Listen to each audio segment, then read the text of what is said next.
Hello everyone! So for today's recipe, itong aglio olio with Spanish sardines.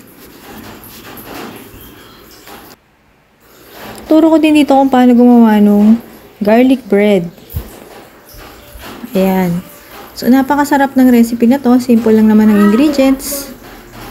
Kaya tara, samahan niyo akong gumawa nito. But first, papakita ko muna na masarap talaga siya. Simple but delicious.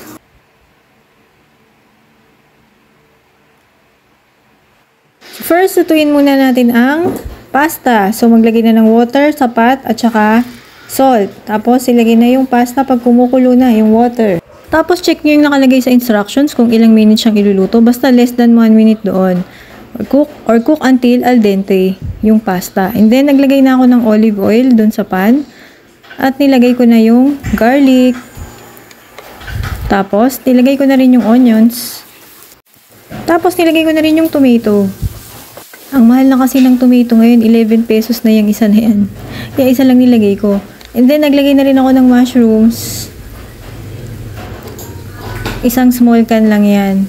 Tapos, black pepper. So, depende na rin sa inyo kung gaano karami yung pepper. Tapos, nilagay ko na dyan yung Spanish style sardines. Bahala na kayo kung anong brand ang gusto niyo. Tapos, dinurog ko na ang sardines.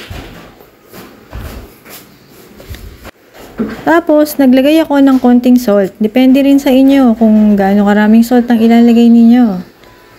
And then, nilagay ko na ang cooked pasta at hinalo.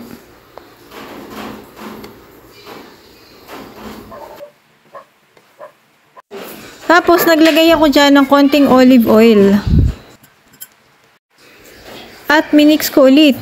So, yan, luto na ang ating pasta. Tapos, pinrepare ko na yung garlic bread. Ayan, may tasty ako. Tapos, may garlic na margarine. Flavor. Yan, nilagyan ko lang siya ng margarine. So, yan. Tapos, pinainit ko na yung pan. At nilagay ko na ang mga tasty na may garlic margarine. So, yan. Tinoast ko na sa both sides. So, madali lang siyang gawin talaga at mabilis.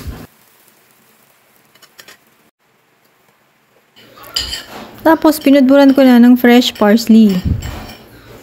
Yan na. Ready na rin ang bread. At nilagyan ko rin ng parsley ang pasta. Pag hindi pa po kayo nakafollow, pakifollow po ako para sa mas maraming simple at madaling recipes.